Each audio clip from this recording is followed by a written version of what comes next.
शादी की रात जैसे ही मैंने दुल्हन को बाहों में भरा तो वो रोने लगी, कहने लगी मेरे पेट और मेरी कमर में बहुत दर्द है।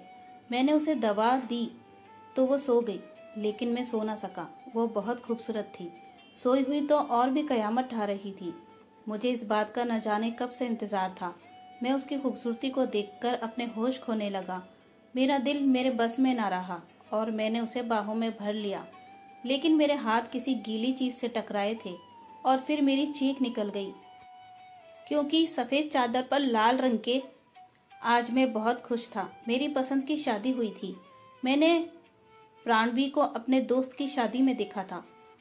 वो मेरे दोस्त की पत्नी की सहेली थी और वो भी शादी में आई थी, और मैं पहली नज़र में ही उससे मोहब्बत कर बैठा। वो इस कदर हसीन थी कि मैंने फौरन उसके घर रिश्ता भेज दिया और उसके घर वाले भी शादी के लिए राजी हो गए, क्योंकि मैं एक कंपनी में अच्छी नौकरी करता था। 2 महीने के लंबे इंतजार के बाद आज मेरी प्राणवी के साथ शादी हो चुकी है और वो विदा होकर मेरे घर आ चुकी थी। 2 महीने तक मैं उसकी संगत के सपने देखता रहा। वो 2 महीने मेरे लिए 2 सदियों के बराबर थे। मैं चाहता था कि मैं उससे बात करूं, उसकी प्यारी सी आवाज़ सुनूं, लेकिन फिर मैं अपने दिल को समझा लिया। मोहब्बत में जितनी तड़प होती है, मोहब्बत उतनी ही गहरी होती है। जब से मेरा उसके साथ रिश्ता तय हुआ था, मेरी मोहब्बत दिन ब दिन बढ़ती ही चली जा रही थी। वो 20 साल की बेहद हसीन लड़की थी। मेरी उम्र भी 25 साल थी और मैं खुद भी काफ़ी हैंडसम था। आज शादी में सबने हमें देखकर वर्ल्ड बेस्ट जोड़ी कहा था। प्राणवी मेरी दोस्त की पत्नी की सहेली थी, इसलिए मैंने शादी से पहले प्राणवी के बारे में ज़्यादा छानबीन भी नहीं कराई कि उसका किरदार कैसा है, वो कैसी लड़की है। मैं तो सिर्फ उसके हुस्न पर मर मिटा था, और वो मेरे दोस्त की पत्नी की सहेली थी, तो मुझे ज़रूरत नहीं लगी थी छानबीन करने की। कुछ साल पहले ही प्राणवी की माँ की मौत हो गई थी। प्राणवी की भाभी ने ये रिश्ता तय किया था। आज मेरा इंतज़ार ख़त्म हो गया था, क्योंकि प्राणवी दुल्हन बनी मेरे कमरे में बैठी हुई थी। जैसे ही मैं कमरे में दाखिल हुआ तो मैंने देखा कि प्राणवी घूंघट निकाले बैठी हुई है। कितने दिनों से मैं उसे दुल्हन के रूप में देखने के लिए बेचैन था।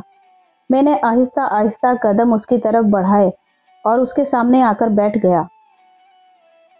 मैंने महसूस किया कि उसके हाथ कांप रहे थे। यकीनन वो घबराहट की शिकार थी। मेरे चेहरे पर न जाने क्यों मुस्कुराहट आ गई। शर्माती और घबराती हुई लड़कियां मुझे बहुत अच्छी लगती थी। मैंने जैसे ही उसके हाथों को अपने हाथों में लिया, उसने फौरन से अपने हाथ पीछे खींच लिए। मुझे उसकी इस हरकत पर हंसी आ गई थी। मैं समझ गया था कि वो एक बहुत ही शर्मीली सी लड़की है। मुझे शर्मीली लड़कियां अच्छी लगती थी। शायद इसीलिए मुझे प्राणवी अच्छी लगने लगी थी। मैंने उससे कहा कि तुम्हें घबराने की कोई ज़रूरत नहीं, तुम्हें मैं बहुत प्यार से रखूंगा। तुम मेरी पहली और आखिरी मोहब्बत हो। मैंने उसका घूंघट पलट दिया। वो बेहद हसीन लग रही थी। ऐसा लग रहा था आसमान से कोई परी उतरकर मेरे कमरे में आ गई हो। मैं अपने आप को बहुत ही खुशकिस्मत समझ रहा था। मैंने उसके हुस्न की तारीफों के पुल बांध दिए, लेकिन उसके चेहरे पर जरा सी भी मुस्कुराहट नहीं आई। तो मैं थोड़ा सा परेशान हो गया, क्योंकि लड़कियां तो बहुत खुश होती हैं जब दूल्हा उसकी तारीफ करता है। तो ठीक है, वो बहुत शर्मीली थी, लेकिन मुस्कुरा तो सकती थी। मगर वो तो बिल्कुल ही नहीं मुस्कुरा रही थी। ऐसा लग रहा था कि अभी रो देगी। मैंने उसके करीब होने की कोशिश की तो उसने एकदम से अपनी कमर और पेट पकड़ लिए और कहने लगी, मेरे पेट और कमर में बहुत तेज दर्द हो रहा है। उसकी बात सुनकर मैं परेशान हो गया था। थोड़ी देर पहले जो मैं खुश हो रहा था, उसकी इन बातों पर अब मेरा सारा मूड खराब हो चुका था। मुझे लग रहा था कि उसे कोई दर्द नहीं है, वो बहाना बना रही है ताकि मैं उसके करीब ना जाऊं। मैंने उससे कहा कि ठीक है, मैं तुम्हें दवा दे देता हूँ। मेरे कमरे में उस समय दर्द की कोई दवा नहीं थी, इसलिए मैं कमरे से बाहर निकल गया और सोच रहा था कि घर वालों से क्या कहूँ कि मेरी पत्नी के पेट में दर्द है, उसे टेबलेट चाहिए। ये बातें सोचते हुए मुझे न जाने क्यों अजीब महसूस हो रहा था। सभी घर वाले सो चुके थे। पूरे घर में इस समय खामोशी का राज था। मैंने दवाई तलाशनी शुरू की, जो मुझे मिल गई थी। मैं दवाई लेकर बड़ा ही था कि मेरे एक कज़न ने मुझे वहां पर देख लिया, जो कि मेरे अंकल का बेटा था। उसने मेरे कंधे पर हाथ रखा और अर्धपूर्ण मुस्कुराहट अपने चेहरे पर सजाकर पूछा, सब कुछ ठीक तो है ना? मैंने कहा, सब ठीक है। असल में प्राणवी की तबीयत कुछ ठीक नहीं है, इस वजह से मैं उसके लिए दवाई लेने आया हूँ। मेरे कज़न ने कहा कि कुछ लड़कियां शादी की पहली रात इस तरह के बहाने बनाती ही हैं, खासकर ऐसी लड़कियां जिन्हें अपना पति पसंद नहीं होता और उनकी मर्जी के बिना शादी होती है, तो वो बीमारी का बहाना बना देती हैं। मुझे तो लगता है तुम्हारी पत्नी भी इसी तरह की बीमारी का बहाना कर रही है। शायद उसे तुमसे कोई दिलचस्पी नहीं है। अगर वो शादी से खुश होती है तो तुम्हें इस वक्त कमरे से बाहर ना निकालती। तुम्हें इस वक्त कमरे से बाहर निकलना पड़ता है। मेरे कज़न की बातों ने तो मेरे अंदर जैसे आग ही लगा दी। मुझे उस वक्त बहुत गुस्सा आया था, लेकिन मैं शादी वाले घर का माहौल खराब नहीं करना चाहता था, क्योंकि थोड़ी देर पहले जो मैं सोच रहा था कि शायद वाकई मेरी पत्नी के पेट में दर्द होगा, लेकिन अब अपने कज़न की बात सुनकर मुझे ऐसा महसूस हो रहा था कि शायद वो सच बोल रहा है। क्या प्राणवी शादी से खुश नहीं है? अगर वो खुश नहीं थी तो फिर शादी ही क्यों की? जहाँ तक मेरी जानकारी में था तो उसके घर वालों ने उसकी रजामंदी से ये रिश्ता तय किया था। फिर मुझे ऐसा एहसास हुआ कि मेरे कज़न ने शायद जानबूझकर ये शैतानी ख्याल मेरे अंदर डाल दिया है, मेरी पत्नी के खिलाफ। लोग इस तरह की बातें करते हैं ताकि पति पत्नी का रिश्ता खराब हो जाए। मुझे याद आया कि मेरे चाचा का बेटा जो मुझसे इस तरह की अजीबोगरीब बातें कर रहा था। उसको शादी का बहुत शौक था, लेकिन उसको कोई लड़की नहीं मिल रही थी। शायद वो मेरी शादी को लेकर जल रहा था, इसलिए उसने इस तरह की बातें की ताकि मेरी खुशियां खाक में मिल जाए। मैं इन ख्यालों को झटक दिया और अपने कमरे की तरफ बढ़ा, तो मैंने देखा कि प्राणवी अभी भी बहुत जोर से अपने पेट और कमर को पकड़कर बैठी है और उसकी आंखों से आंसू बह रहे थे। मैं फौरन उसके पास गया, उसे दवा और पानी दिया। मैंने उससे कहा कि तुम थोड़ा सा आराम कर लो। जैसे भी थी वो मेरी पत्नी थी और उसका ख्याल रखना मेरी जिम्मेदारी थी। 1 घंटा मैंने उसके पेट दर्द का कम होने का इंतजार किया। इस दौरान मैं उससे बातें करता रहा, लेकिन वो बिल्कुल भी बात करने के मूड में नहीं थी। ऐसा महसूस हो रहा था कि शायद वो बहुत तकलीफ में है और वो कुछ भी सुनना और बोलना नहीं चाहती। मायूस होकर मैंने एक स्टोरी बुक पढ़ने लगा और उसमें बिजी हो गया। काफ़ी देर तक मैं स्टोरी बुक पढ़ता रहा, फिर स्टोरी बुक साइड में रखा और देखा तो प्राणवी सो चुकी थी। मुझे बहुत ज़्यादा मायूसी हुई थी। इस रात के लिए तो मैंने बहुत सारे सपने सजाए थे कि मुझे मेरी मोहब्बत मिल जाएगी और हम एक खुशहाल शादीशुदा ज़िंदगी की शुरुआत करेंगे। खूब सारी बातें एक दूसरे से करेंगे और अपनी मोहब्बत का इजहार करेंगे। लेकिन मैं तो खुलकर अपनी मोहब्बत का इजहार तक ना कर सका उससे, और वो सो गई। मुझे नींद नहीं आ रही थी।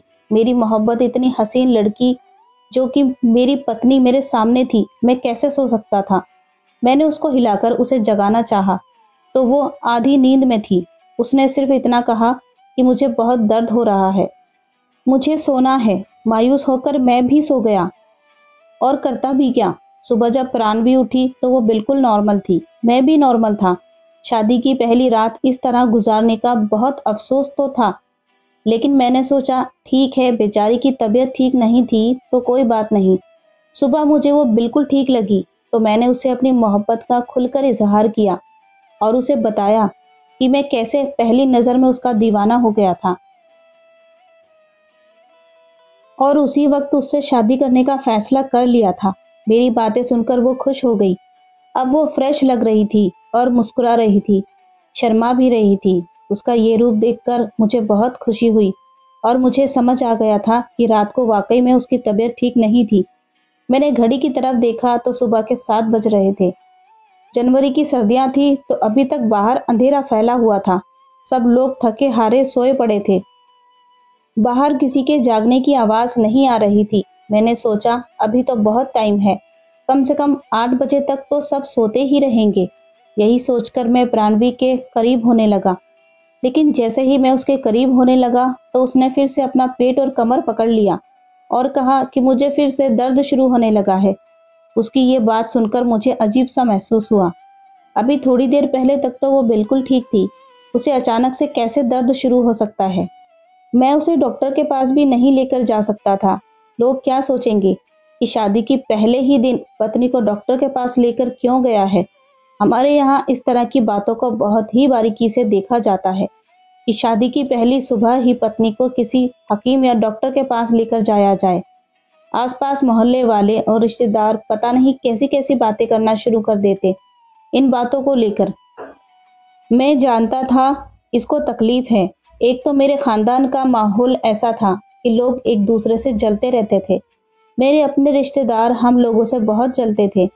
मैंने अपनी शादी पर बहुत पैसा लगाया था और बहुत धूमधाम से शादी की थी। हम लोग इतने कोई ज़्यादा अमीर नहीं थे, लेकिन अपनी हैसियत के मुताबिक ज़्यादा खर्चा किया था। कारण ये भी था कि मेरी अभी नई नई नौकरी लगी थी और तनख्वाह भी अच्छी थी। खानदान के बाकी लोग इतना खर्चा नहीं करते थे, कंजूसी करते थे। ऐसी सूरत में अगर शादी की पहली सुबह ही डॉक्टर के पास लेकर जाता या डॉक्टर को घर ले आता तो मामला कहां से कहां पहुंच सकता था। मुझे इस बात का अंदाज़ा था। मेरे अपने खुद के रिश्तेदार अपने अंदर की जलन मिटाने के लिए बात को पता नहीं कहां से कहां ले जाते, मेरी इज्जत को उछाल कर रख देते, और मैं ऐसा नहीं चाहता था। मैंने प्राणवी से कहा कि तुम आराम करो। मैंने कमरे की लाइट ऑफ कर दी और बाहर चला गया। पूरे घर में खामोशी का राज था। सब अपने अपने कमरे में दुबके पड़े थे। मैं बाहर सोफे पर ही बैठ गया। पता नहीं कब बैठे बैठे वहीं मेरी आंख लग गई। सुबह के 9 बजे मेरी आंख खुली, वो भी मेरी माँ के जगाने पर। उन्होंने मुझे जगाया और हैरत से पूछा, अमर तुम यहाँ बाहर सोफे पर क्या कर रहे हो? मैंने कहा, मम्मी आपको पता है कि मुझे सुबह 6 बजे जॉगिंग पर जाने की आदत है, तो आज भी 6 बजे मेरी आंख खुल गई। लेकिन जब कमरे से बाहर आया तो बाहर बहुत कोहरा था, तो मैंने सोचा थोड़ी देर बैठ जाता हूँ, बाद में जाऊँगा। लेकिन बैठे बैठे ही मेरी आंख लग गई और मैं सो गया। मेरी माँ ने कहा, हाँ ये तो ठीक है, लेकिन बाकी रिश्तेदार तुम्हें ऐसे सोते देखेंगे तो बातें बनाने लग जाएंगे। जाओ अपने कमरे में। इतनी ही देर में सब लोग अपने अपने कमरे से निकल आए थे। मेरी उतरी हुई शक्ल देखकर बहुत कुछ अंदाज़ा लगा रहे थे। उन्होंने मुझे कुछ नहीं कहा, लेकिन उनकी नज़रें बहुत कुछ कह रही थी। मैं अपनी उदासी और अपनी मायूसी को दूर करने की बहुत कोशिश कर रहा था कि मैं खुश रहूं, लेकिन मेरे दिल का हाल शायद मेरी आंखों में झलक रहा था। मेरी माँ ने मुझे कमरे में भेजने की कोशिश की। जाओ प्राणवी जगी है या नहीं। थोड़ी देर बाद मैं वापस आया तो देखा मेरी पत्नी बिस्तर पर मौजूद नहीं है। वॉशरूम से पानी गिरने की आवाज़ आ रही थी। शायद वो नहा रही थी, लेकिन जब मेरी नज़र बिस्तर पर पड़ी तो मेरी आंखें फटी की फटी रह गई। ऐसा मंजर मैं सोच भी नहीं सकता था। सफ़ेद रंग की चादर जिस पर लाल रंग के धब्बे लगे हुए थे, जो मुझे तो कुछ और ही कहानी सुना रहे थे। अब ये क्या हो रहा था मुझे नहीं मालूम। यानी जब मैं कमरे से चला गया तो मेरे कमरे में कोई आया था और मेरा हक उसने ले लिया था। मेरी पत्नी के साथ सुहागरात मना चुका था। ऐसा लगा मेरा दिल किसी ने कुचल दिया हो। थोड़ी देर बाद मेरी पत्नी वॉशरूम से नहाकर निकली तो मेरा गुस्से से बुरा हाल था।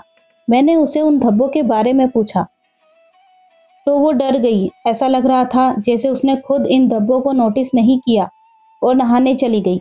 वो घबराकर चादर को देखने लगी। इधर मेरा गुस्से से बुरा हाल था। मैंने उससे बहुत सवाल किया, लेकिन उसने मुझे कोई जवाब नहीं दिया। तो मैंने कहा, मुझे जल्दी जवाब चाहिए, ये सब क्या है? वरना मैं तुम्हें अभी के अभी तुम्हारी माँ के घर छोड़ दूंगा और तुम्हें तलाक दे दूंगा। मेरी ये धमकी सुनकर वो और भी ज़्यादा परेशान हो गई और मेरे करीब आकर कहने लगी, मुझे अपनी ज़िंदगी से मत निकालना। मैंने कहा, फिर बताओ इस धब्बों की वजह क्या है? उसने मुझसे कहा कि आप मुझे 2 महीने का समय दें, मैं आपको सब कुछ बता दूंगी। लेकिन 2 महीने से पहले मैं ये राज आपके सामने नहीं खोल सकती, वरना बहुत बुरा हो जाएगा। उसकी बात सुनकर मुझे उस पर विश्वास नहीं आ रहा था। मुझे लगा वो बिना किसी कारण के बहाने बना रही है। मैंने उससे कहा कि मुझे अभी इसी समय तमाम सवालों के जवाब चाहिए। तुमने रात भी मुझे करीब नहीं आने दिया और सुबह तुम्हारा रवैया मेरे साथ अपनेपन वाला नहीं था। और अब ये धब्बे, मैंने तुमसे मोहब्बत की शादी की है और मोहब्बत में इस कदर अंधा हो गया कि तुम्हारे बारे में किसी भी तरह की कोई छानबीन तक नहीं कराई। लेकिन अब न जाने क्यों मुझे तुम्हारा चरित्र खराब लग रहा है। आखिर ऐसा भी क्या राज है तुम्हारे पास जो 2 महीने से पहले मुझे बताया नहीं जा सकता? मैं 2 महीने तक इंतज़ार नहीं कर सकता। 2 महीने बहुत ज़्यादा होते हैं। मैं गुस्से से बोल रहा था, लेकिन हल्की आवाज़ में, कि कहीं मेरी आवाज़ बाहर न चली जाए। अगर आवाज़ कमरे से बाहर चली जाती तो इसमें मेरी ही बदनामी होती और मुझसे जलने वाले खुश हो जाते कि मेरी शादी की शुरुआत खराब हुई है। मेरे हालात जैसे भी थे, लेकिन मैं अपने दुश्मनों को खुश नहीं करना चाहता था। मैं उन लोगों में से था जो अपना राज दूसरों को मरकर भी नहीं बताते, खासकर उनको जो हमारी खुशियों के दुश्मन होते हों। मेरे गुस्से को देखकर प्राणवी काफी परेशान हो गई और फिर वो रोने लगी। उसे रोता देखकर मेरे दिल को झटका सा लगा। आखिर वो मेरी पहली मोहब्बत थी। उसे रोता देखकर मैं भला कैसे सुकून से रह सकता था। मैंने उसे रोना बंद करने को कहा और बेड पर बिठाया। कमरे का दरवाजा आधा खुला था। मैं और प्राणवी इस बात से दोनों ही अनजान थे। मैं जब प्राणवी को बेड पर बिठाया तो वो रोते हुए मेरे सामने हाथ जोड़कर कहने लगी और विनती करने लगी कि प्लीज़ ये बात किसी को मत बताना, ये मेरा राज है। मेरी इज्जत अब तुम्हारे हाथ में है। प्लीज़ मेरी बात को समझो।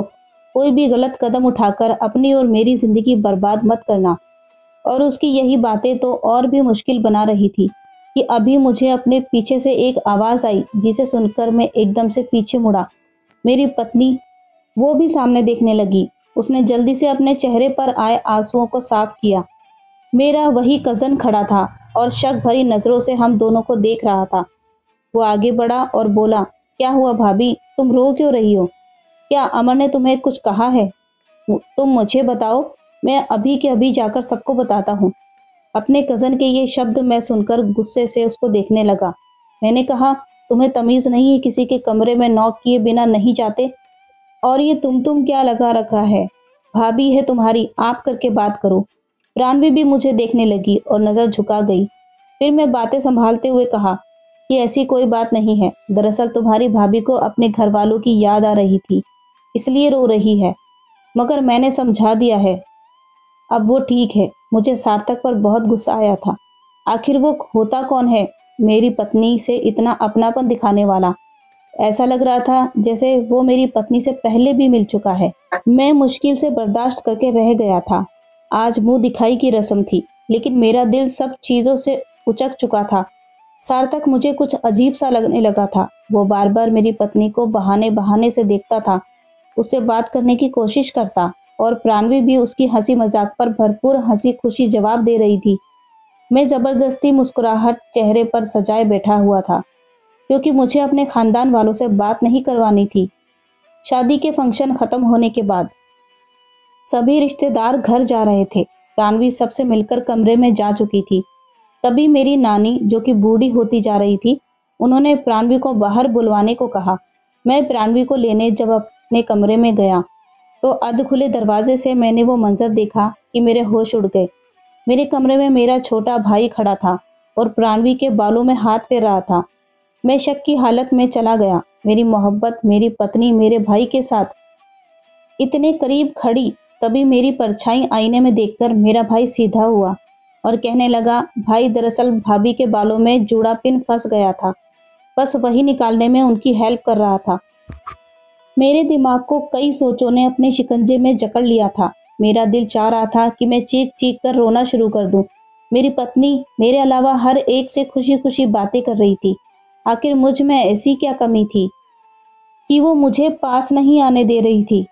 एक बार फिर बिस्तर पर लगे वो लाल दाग मेरी नज़रों के सामने आ गए। मेरे जाने के बाद कौन आया था मेरे कमरे में? क्या मेरी पत्नी का चरित्र गिरा हुआ था? मैं बंद होते दिमाग के साथ साथ बाहर आ गया था।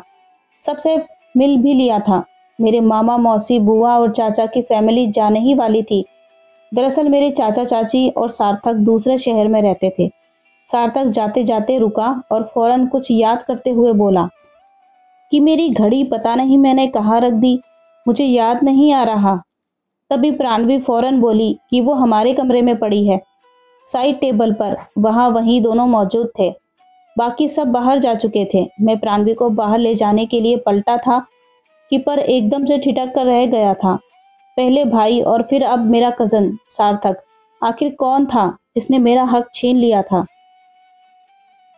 मेरा दिल कहीं टुकड़ों में बट गया था। मुझे अब हर चीज़ से नफरत महसूस हो रही थी। इतनी चाहत से मैंने शादी की और शादी के 2 दिन में ही मेरी पत्नी ने मुझे मेरी ही नज़रों में गिरा दिया था। शक्ल से इतनी मासूम और भोली भाली लगने वाली अंदर से इतनी ही बुरी थी। मैं भी सोच नहीं सकता था, मगर उससे भी बढ़कर गिला मुझे मेरे कज़न और मेरे भाई से था।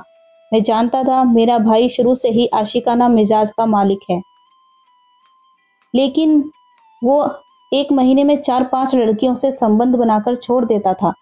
मगर मुझे बिल्कुल भी अंदाजा नहीं था कि वो घर के अंदर अपनी ही भाभी के साथ ऐसा कुछ कर सकता है। मगर मेरे शक के दायरे में मेरा कज़न सार्थक भी था। आखिर उसकी घड़ी मेरे कमरे में क्या कर रही थी? मैं फौरन से अपने कमरे में गया और बाइक की चाबी ली और घर से बाहर निकल गया। मैं इस समय अकेला रहना चाहता था। मेरे सारे सपने चकनाचूर हो चुके थे। न जाने कब रात हुई, मुझे पता ही नहीं चला। मोबाइल पर मेरे माँ बाप की बार बार कॉल्स आ रही थी। आखिर मैं उन्हें क्या बताता कि उनकी नई नवेली बहू किन चक्करों में पड़ चुकी है। मैंने बहाना बनाया और थोड़ी ही देर में घर वापस पहुंचा। मैं उन मर्दों में से नहीं था जो अपनी पत्नी पर जुल्म करके या अपनी मर्दानगी से दुख तकलीफ देकर अपनी बेइज्जती का पूरा बदला ले। मैं जैसे ही घर आया तो मेरी माँ ने मुझे बहुत डांटा कि नई नवेली बहू को छोड़कर कहाँ चले गए थे। मैंने कुछ बहाना बना दिया। घर वाले सब खाना खा चुके थे और मेरी भूख तो जैसे मिट चुकी थी, इसलिए मैंने बहाना बना दिया कि मैं बाहर से खाना खाकर आया हूँ। अब मैं अपने कमरे की तरफ बढ़ा। आज मुझे हर हाल में अपनी पत्नी से बात करनी थी। आखिर उसने मुझे धोखा क्यों दिया? मैं जब कमरे में दाखिल हुआ तो कमरे में अंधेरा था। मैंने लाइट ऑन की तो सामने बेड पर प्राणवी कंबल में खुद को पूरी तरह छुपाकर सो रही थी। मुझे बहुत गुस्सा आया। आज हर हाल में प्राणवी से हर बात क्लियर करनी थी। मैंने जैसे ही कंबल हटाया तो कुछ पल के लिए हैरान रह गया, क्योंकि बिस्तर पर प्राणवी कहीं भी मौजूद नहीं थी, बल्कि वहां तो तकियों को इस तरह से रखा गया था जैसे कोई सो रहा हो। अगर प्राणवी वहां नहीं थी तो फिर कहाँ थी? मेरी गैरत को बार बार ललकार रही थी। न जाने क्यों, मगर मेरे कदम खुद ब खुद मेरे भाई के कमरे की तरफ बढ़ने लगे। मैं अभी उसके कमरे से दूर ही था कि मुझे आवाज़ यकीनन मेरी पत्नी की ही थी, जो किसी से बात कर रही थी। वो आवाज़ गैलरी से आ रही थी। मैंने बिना किसी आवाज़ के खिड़की के पास जाकर खड़ा हो गया और सुनने लगा, तो जो शब्द मेरे कानों से टकराए उन्होंने मुझे और भी गुस्सा दिला दिया। मेरी पत्नी शायद फ़ोन पर बात कर रही थी कि अमर को पता तो नहीं चलेगा। तुम्हें पता है, कोई भी पति ऐसे बर्दाश्त नहीं कर सकता। अगर वो राज खुल गया तो अमर मेरी जान ही ले लेंगे। कल रात भी बहुत मुश्किल से बहाना बनाकर मैंने उन्हें खुद से दूर रखा। अगर वो जान जाते तो शायद मैं यहाँ खड़ी ना होती। प्राणवी और भी बातें कर रही थी, मगर मेरे कानों में आगे की बात सुनने की हिम्मत नहीं थी। इतना बड़ा धोखा प्राणवी मुझे मेरा मजाक बनाकर रख दिया था। मैं धीरे धीरे चलता अपने कमरे में आ गया। तभी प्राणवी भी कमरे में दाखिल हुई और मुझे कमरे में देखकर एकदम से चौंक गई। मैंने बिना समय गंवाए उससे पूछा कि आखिर क्यों तुमने मुझसे शादी के लिए रजामंदी दी, जब तुम किसी और को पसंद करती हो। मेरी बात पर उसका चेहरा पीला पड़ गया। वो फौरन मेरे करीब आकर बैठ गई और कहने लगी, ऐसा बिल्कुल भी नहीं है। मैं सिर्फ और सिर्फ आपसे मोहब्बत करती हूँ, किसी और के बारे में सोच भी नहीं सकती। मुझे उसका हर एक शब्द झूठ लग रहा था। मैंने उसको हाथ से झटक दिया और कहा कि झूठ मत बोलो। अगर ऐसा होता तो फिर तुम मुझसे दूर जाने के बहाने क्यों ढूंढती? और वो चादर, वो लाल दाग, क्या मतलब समझूं? मेरी बातों पर वो एक बार फिर खामोश हो गई और बोली कि मैं आपको सब कुछ बताऊंगी, मगर उसके लिए आपको इंतजार करना पड़ेगा। पूरे 2 महीने तक मेरे दिमाग में अब कोई फोन वाली बात चल रही थी। मेरा कजन, मेरा भाई या फिर कोई और? आखिर कौन था जो मेरी पत्नी को मुझसे दूर रहने के मशवरे दे रहा था? कोई तो ऐसा था जो मेरी पत्नी को बहुत पहले से जानता था, मगर कौन? मैं ये सोच सोचकर अंदर ही अंदर जलने लगा। प्राणवी सो चुकी थी और मैं भी खामोशी से करवटें बदलकर सो गया। जिंदगी यूं ही अपनी राह पर चलती रही। मैं वापस जॉब पर जाने लगा था। प्राणवी से मैं ज्यादा बातचीत नहीं करता था। घर वालों के सामने मेरा रवैया उसके साथ अच्छा ही रहता था। मैं लोगों के दिमाग में शक नहीं डालना चाहता था। वहीं प्राणवी मेरे अलावा सबसे अच्छे से बात करती थी। मेरे माँ बाप, बहन, भाई का अच्छे से ख्याल रखती, घर के कामों में मदद करती। मगर जैसे ही रात को मेरे साथ कमरे में आती तो फौरन कहती, मेरे पेट और कमर में दर्द है। उसके अंदर से साफ जाहिर था कि वो जानबूझकर ये सब कुछ मुझसे झूठ बोल रही है। दूर रहने की कोशिश कर रही है। बंद कमरे में हम दोनों एक दूसरे के लिए बिल्कुल अनजान थे। मैंने भी अब प्राणवी को फोर्स करना बंद कर दिया था। मैंने अपने दिल में मचलते जज्बातों को सुला दिया था। मेरा मन ही नहीं होता था कि प्राणवी के ऐसे शरीर को बाहों में भरूं जिसे कोई और बाहों में भर चुका है। मैं जैसे ही कमरे में आता चादर ओढ़कर सो जाता। शायद मेरी इस हरकत से प्राणवी बहुत खुश थी, क्योंकि अब उसे बहाना नहीं करना पड़ता था। एक दिन मैं ऑफिस से जल्दी छुट्टी लेकर घर आ गया और जब मैं अपने कमरे में गया तो कमरा खाली था। मैंने पूरे घर में प्राणवी को ढूंढा, मगर वो कहीं नहीं थी। तभी आखिर में मैंने माँ से पूछ ही लिया कि प्राणवी कहाँ है। मुझे नहीं दिखाई दे रही। मेरी बात पर मेरी माँ ने मुझसे कहा कि इतनी जल्दी भूल गए? सुबह तुम खुद ही तो अपने छोटे भाई को कहकर गए थे कि प्राणवी को बाहर भेजो। मैं उसे अपने मायके छोड़कर उधर से ही ऑफिस चला जाऊंगा। मैं हैरानी से अपनी माँ को देखने लगा। माँ के चेहरे पर अब परेशानी उभर आई थी, मगर मैंने बात संभाली और कहा, हाँ मैंने कहा था और उसे मायके छोड़ आया। दरअसल मुझे काम की टेंशन में याद ही नहीं रहा। मेरी बात पर मेरी माँ को कुछ तसल्ली हुई। मैं दिल ही दिल में जलने लगा। कमरे में चला गया। आखिर मेरी पत्नी मेरे भाई के साथ कमरे से बाहर निकली थी। इस बीच मेरी माँ मेरे लिए चाय कमरे में ही ले आई थी। ऑफिस से आए मुझे 2 घंटे हो चुके थे, लेकिन प्राणवी का अभी तक कहीं भी कुछ पता नहीं था और ना ही घर पर मेरा छोटा भाई था। मैं अपने भाई को कॉल करने ही वाला था कि तभी कमरे का दरवाज़ा खुला और प्राणवी कमरे में दाखिल हुई। मुझे कमरे में देखकर वो एकदम से घबरा गई थी। फिर कहने लगी, आप आज इतनी जल्दी घर आ गए? वो मेरी तबीयत ठीक नहीं थी, इसलिए मैं अपनी दीदी के साथ दवा लेने चली गई थी। मुझे हैरत हुई। अगर वो मेरे भाई का नाम लेती तो मुझे कोई फर्क नहीं पड़ता, क्योंकि मुझे तो पहले से ही पता था कि वो मेरे भाई के साथ गई थी। लेकिन उसके झूठ पर मेरे दिल में शक और गहरा हो गया था। वो हाथ में पड़ा अपना पर्स और मोबाइल टेबल पर रखकर वॉशरूम में चली गई थी। मेरी नज़र सामने टेबल पर पड़ी जहां प्राणवी का मोबाइल रखा था।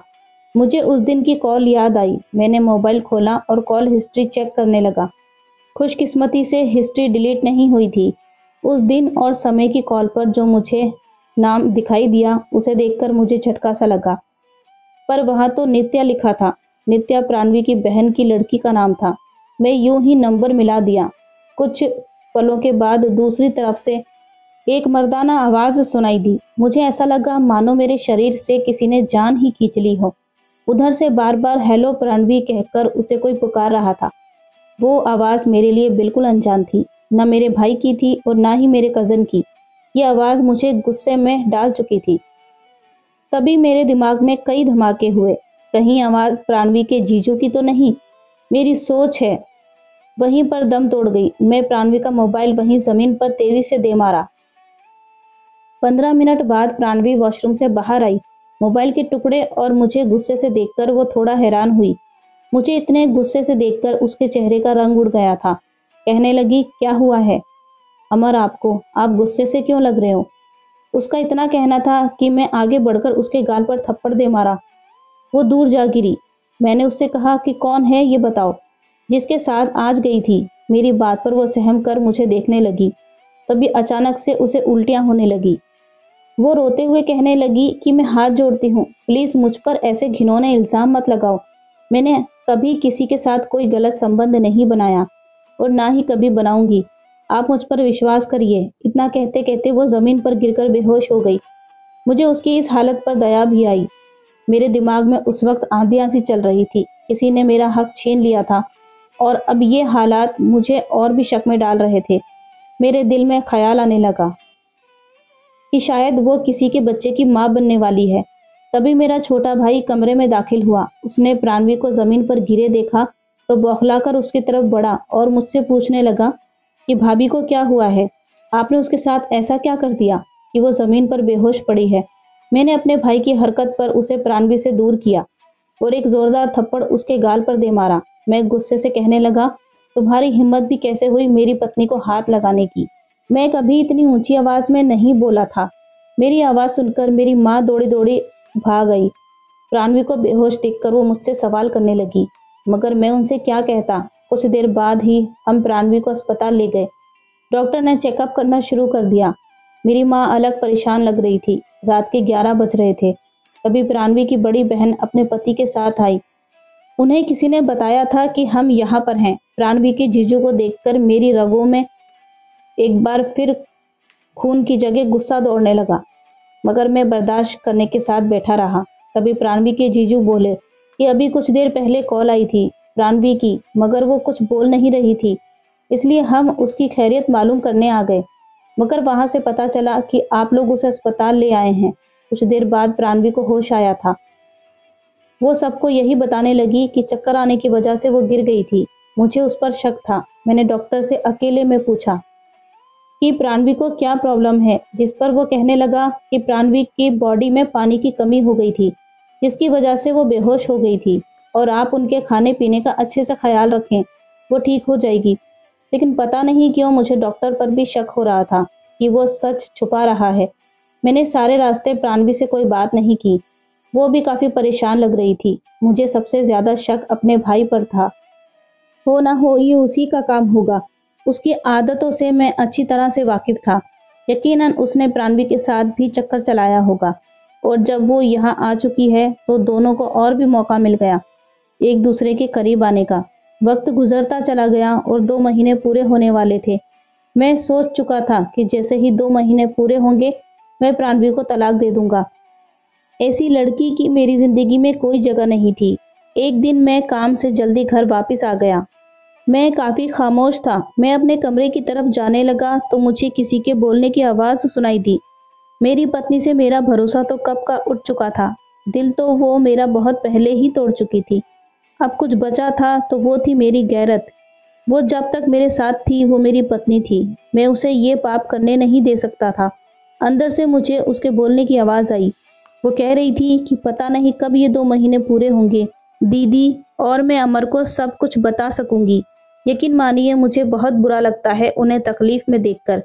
वो अपनी बहन से बात कर रही थी, तभी उसकी बहन बोली कि चलो तुम कल डॉक्टर के पास जाना, शायद वो तुम्हें कुछ ऐसा बता दे कि तुम्हारे और अमर के बीच की दूरियां खत्म हो जाएं। उन दोनों की ये बातें सुनकर मैं वहां से हट गया। प्राणवी डॉक्टर के पास जा रही थी। अब मुझे ये जानना था हर हाल में। जैसे ही सुबह हुई तो मैं काम का बहाना करके घर से जल्दी निकल गया। तभी 10 बजे मुझे अपनी पत्नी के घर से बाहर निकलते हुए दिखाई दी। वो एक रिक्शे में बैठ गई। मैं भी उसका पीछा करने लगा। तभी कुछ देर बाद वो एक गायकोनोलॉजिस्ट के क्लिनिक के बाहर रुकी। मेरा शक अब यकीन में बदलता जा रहा था। नफरत की एक और लहर मेरे शरीर में फैल गई थी। वो अंदर चली गई और कुछ देर बाद मैं भी अंदर चला गया, लेकिन सामने वो मुझे कहीं भी नजर नहीं आई। मैं रिसेप्शन से अपनी पत्नी के नाम के बारे में पूछने लगा तो नर्स कहने लगी, ये आपकी पत्नी की रिपोर्ट है जो कि कुछ देर पहले ही आई है। आप इसे अंदर डॉक्टर के पास लेकर जाइए। आपकी पत्नी वहां पर मौजूद है। मेरे अंदर इतनी हिम्मत नहीं थी कि मैं उन पेपर्स को खोल कर देखता। मैं उस रिपोर्ट को बजाय अंदर देने के उसे लेकर क्लिनिक से बाहर निकल गया। मैं वहां से सीधा घर पहुंचा था। अपने कमरे में आकर मैं रो पड़ा। मुझे सच में बहुत दुख हो रहा था। मेरी पत्नी पहली मोहब्बत, मेरी पत्नी मुझे इतना बड़ा धोखा देगी, मैं कभी सोच भी नहीं सकता था। कुछ देर बाद पीली रंगत चेहरे पर सजाकर प्राणवी मेरे कमरे में दाखिल हुई। वो आते ही बोली कि आप मेरी सच्चाई जान चुके हैं। उसके सवाल पर मैं बोला कि हाँ, जान गया हूँ। ये दोबारा बोली कि अब तो आपके सारे शक खत्म हो गए होंगे, मेरी मोहब्बत पर विश्वास हो गया होगा। मैं हैरान हुआ और इस हैरत से बोला, भला कैसी मोहब्बत? मेरी पत्नी ने रिपोर्ट खोलकर मेरे सामने की और मुझे पढ़कर सुनाया। उसने जो शब्द अपनी जुबान से बोले उन्हें सुनकर मेरा दिल चाहा जमीन फटे और मैं उसमें समा जाऊं। प्राणवी ने मुझे बताया कि मुझे एक ऐसी बीमारी है जिसकी वजह से मैं अपने पति के साथ करीब नहीं जा सकती। मैं 14 साल की थी जब मेरी माँ इस दुनिया में अकेला छोड़कर चली गई थी। मेरे लिए मेरी बड़ी बहन ही सब कुछ थी। मेरी भाभी जो मुझे बोझ समझती थी। 14 साल की उम्र में जब मुझे पीरियड्स आए तो रुकने का नाम नहीं ले रहे थे। मैं अपनी भाभी को कोई बात नहीं बताती थी। मैंने अपनी दीदी को बताया तो दीदी मुझे डॉक्टर के पास लेकर गई। डॉक्टर ने मेरा चेकअप किया और मेरी दवाई चलने लगी, लेकिन कुछ भी फायदा नहीं हो रहा था। मेरी उम्र 20 साल हो चुकी थी, लेकिन मेरे पीरियड्स अनरेगुलर थे, एक दिन के लिए भी नहीं रुकते थे। डॉक्टर ने मेरा चेकअप किया तो बताया कि तुम्हारे अंदर इन्फेक्शन है, अगर तुमने अपने पति के साथ संबंध बनाया तो ये इन्फेक्शन उसे भी लग सकता है। मेरी शादी जल्दी तय हो गई। हालांकि मैंने मना भी किया तो दीदी समझाने लगी कि इतना अच्छा रिश्ता मिलना मुश्किल है। तुम्हारी किस्मत अच्छी है कि अमर तुम्हें पसंद कर बैठा है और तुम्हारे लिए रिश्ता भेज दिया है, वरना तुम खुद सोचो, माँ जिंदा नहीं है और भैया भाभी तुम्हें बोझ समझते हैं। वो तुम्हें कहीं भी किसी के भी पल्ले बांध देंगे, इसलिए चुपचाप ये शादी कर लो। 2 महीने तक कैसे भी करके अपने पति को रोक लेना, और हाँ, ये सच्चाई उसे मत बताना, क्योंकि कोई भी मर्द इतना सब्र वाला नहीं होता। कहीं ऐसा ना हो कि वो तुम्हें तलाक दे दे। मेरे डॉक्टर ने मुझे 2 महीने और दवा खाने के लिए बोला था। अगर मैं 2 महीने में डॉक्टर की बात ना मानकर दवा बंद कर देती तो शायद मेरा इन्फेक्शन तुम्हें भी लग जाता और तुम भी बीमार हो जाते। और इसके अलावा मैं कभी माँ नहीं बन पाती, इसलिए मैंने आपको खुद से दूर रखा था। आज देखो, मेरे रिपोर्ट्स बिल्कुल ठीक आए हैं। मैं अब एकदम ठीक हो चुकी हूँ। प्राणवी की ये बातें सुनकर मैं बहुत शर्मिंदा हुआ। मैं बगैर सच जाने बहुत कुछ गलत सोच बैठा था। मैं शर्मिंदा था और अपनी पत्नी से माफ़ी मांगने लगा। प्राणवी ने फौरन मुझे माफ़ कर दिया। मुझे उस पर बेहद प्यार आया और मुझे अपनी सोच पर शर्म महसूस हुई। जिंदगी में ऐसे कई पल आते हैं जब हम सिर्फ गलत फहमी की बुनियाद पर अपनी ज़िंदगी बर्बाद कर लेते हैं। वहीं थोड़े से सब्र और दिमाग का इस्तेमाल कर लिया जाए तो हमारी ज़िंदगी की कई समस्याएं हल हो जाती हैं। प्राणवी एक बहुत ही अच्छी पत्नी साबित हुई। मैं प्राणवी जैसी लड़की को पत्नी के रूप में पाकर बहुत खुश हूँ। भगवान ने 9 महीने बाद ही मुझे और प्राणवी को मम्मी पापा बना दिया। आज मेरा परिवार एक भरा पूरा और खुशहाल परिवार है। उम्मीद है आपको ये कहानी पसंद आई होगी। कहानी पसंद आई हो तो लाइक करें, चैनल को सब्सक्राइब करें। मिलते हैं फिर एक नई कहानी के साथ। तब तक अपना ख्याल रखें। Thanks for watching.